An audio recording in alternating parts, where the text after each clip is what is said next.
For some reason, let me see, put my finger on it. Probably because he hasn't had a winning season in Washington. Most fans think he's a mediocre coach, and, well, he hasn't really done anything to this point to prove otherwise. Ron Rivera can't get the benefit of the doubt on anything. However, over the next 8 to 10 minutes, I'm going to give it to him. And it's not even the benefit of the doubt. I'm just going to give him credit. Let's call it what it is. It's credit for saying something out loud that we all know is happening, being consistent with it, and, in my opinion, being right about it.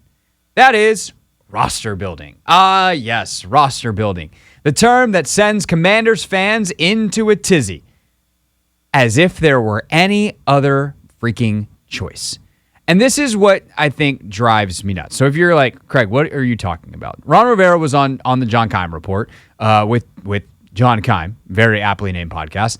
And this is an interview that Ron did mostly about Sam Howell, or that Ron did with John about Sam Howell. That was kind of the crux of John's piece that he wrote on ESPN.com over the weekend of why the Commanders are moving forward with Howell. But at the end, he asked him about, hey, ownership, new owner coming in, you've been through this before, what are you going to do? And Ron said, well, I really wish I had been more clear with my plan when new ownership came in, obviously talking about David Tepper in Carolina, but I'm going to plan to do that this time around. I'm going to tell them what we've done. I'm going to tell them what we've been trying to do now. My first 3 years, these were the things that we wanted to do. Well, what happened this year? This year, I made decisions to do certain things. I made a decision. These are why I made decisions to change my coordinators. These are the decisions that we're doing right now, and this is what we really feel is this opportunity to roster build. Okay, pure roster build, saying this is about going forward. This is not about now.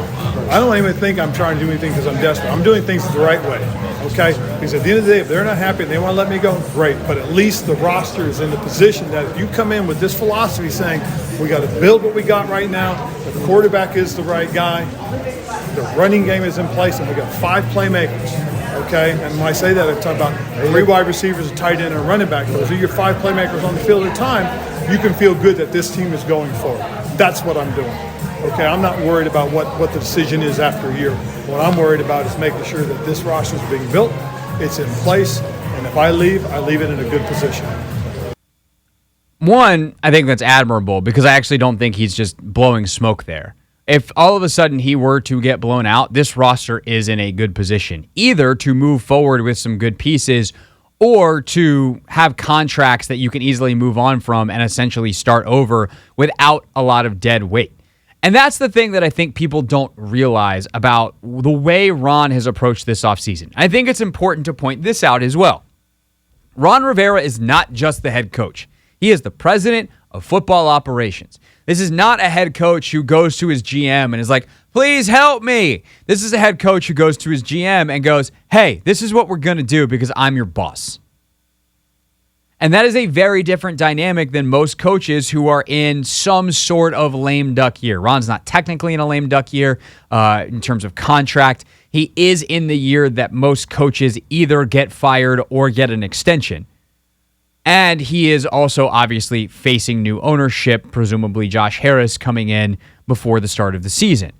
So I think it is admirable that Ron, with the power and the capability to do that, to try to do something crazy, to cut John Allen and not sign Daron Payne and cut Curtis Samuel and take all that dead money, but at least create the cap space to sign Lamar Jackson to an outrageous contract. He didn't do that because it wouldn't have been smart. And this is, I get criticizing Rivera about a million things. Rewind a year, listen to me talk about Wentz, tell me I'm soft on Ron. All right? That was an indefensible trade. I said it at the time, said it all year.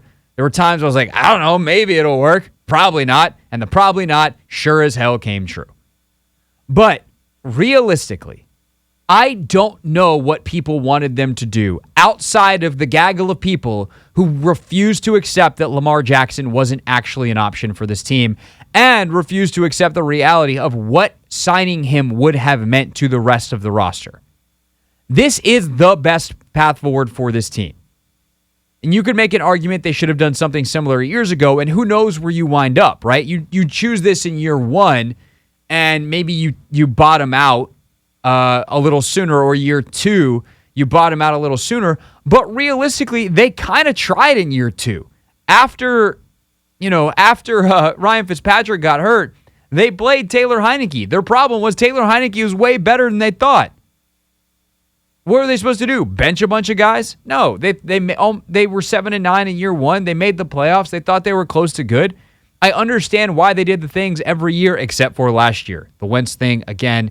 And it wasn't even, that it was going aggressively after a quarterback because, again, they thought their defense could be pretty good. And by the way, they weren't wrong about that. The problem was the specific quarterback they acquired and the price they paid for him is indefensible, not the overall strategy.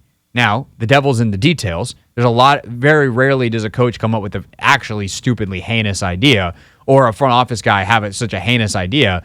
It's like, hey, we got to get a quarterback. We want to be strong along the lines. Like, everyone's got the same ideas in the NFL. It comes down to how well you execute it. How good are you at scouting the players that fit in your systems and then coaching them up to actually execute the systems? And that is where I have a lot of questions about Ron Rivera. And so when people say, like, could he move into a front office role? Maybe. Maybe he's better at picking groceries than he is at cooking meals. I think that's possible for Ron Rivera. But for this particular team, the reality of where they are right now, they have a philosophy and an identity. They haven't had one of those in a while, including under him. So if you want to, again, this is not a fault or a defense of his first 3 years, and I understand being frustrated. My question is like, what are we, right now, the mistakes have already been made. How do they actually best move forward, understanding that there is no way to fire him? So for anyone who would, retort this with, I don't want him here, who's hiring him? Who's firing him? Jason Wright? Dan Snyder? Josh Harris doesn't own the team yet. Josh Harris hasn't employed anyone else underneath Josh Harris because Josh Harris can't, because Josh Harris doesn't own the team. So in December, January, your choices were stick with Ron or have Dan lead the process or Jason lead the process, which is essentially the same thing because the only guarantee is that one of them ain't going to be here in the fall, and that's Dan. And then we'll see about Jason, but Jason's not really supposed to be involved in football operations. That's not how the organization is set up. So if we accept the fact that Ron is here, and he's going to be the one going forward, at least for this year, what else did you want him to do? Having a really strong defense that they now have some guys they think create some more turnovers, and of course, internal improvement with Jamin. We'll see if this, the other linebacker they brought in from Seattle is any good. Cody Barton. We'll see if Chase comes back better. Like there's a lot of questions there. But there wasn't some move to be made with where they were from a cap standpoint. The big move they made was re-signing Daron Payne, which I think is a pretty damn good move. They're also going to help that defense out by running the ball and being committed to it. They brought in one of the best running back coaches in the past 2 decades of the NFL to be their offensive coordinator, who, by the way, has experience as an offensive coordinator for the last 5 years, where he's been 4 of the last 5 Super Bowls. Quarterback, Jacoby Brissett's a really good option. Like if Howell wasn't here and they brought in Brissett, I would tell you that it's probably, like, I would actually be frustrated because they brought in a guy who's too good to be as bad as they should be this year if they want to start over. But that's not what they're doing. He's a floor underneath a pretty high ceiling in Sam Howell because of the unique talent Sam has packaged in a frame that doesn't get you drafted in the first couple of rounds of the draft almost ever. But I think the bigger question I have, with everyone having their arms up in the air and throwing an absolute hissy fit over Ron saying, we're going to roster build and we're doing a great job, is why do you keep getting mad at him for saying the same thing that he's been saying since January?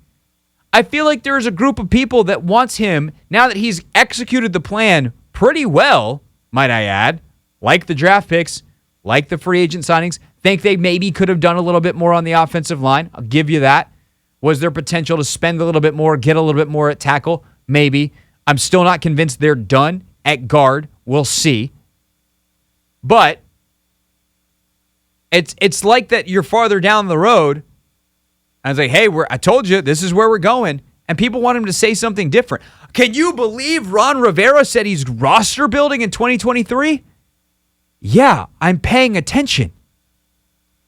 It's the same exact thing he's been saying since January. It's the same exact thing he's been doing since January. That's the part I really don't understand.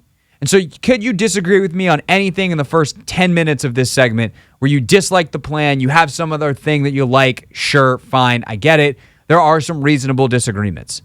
But if you're like upset that he said the same thing again and getting all upset all over again for him telling the truth and being consistent, a quality that most people find admirable, and it's something that's actually good in leadership, then I don't know what to tell you.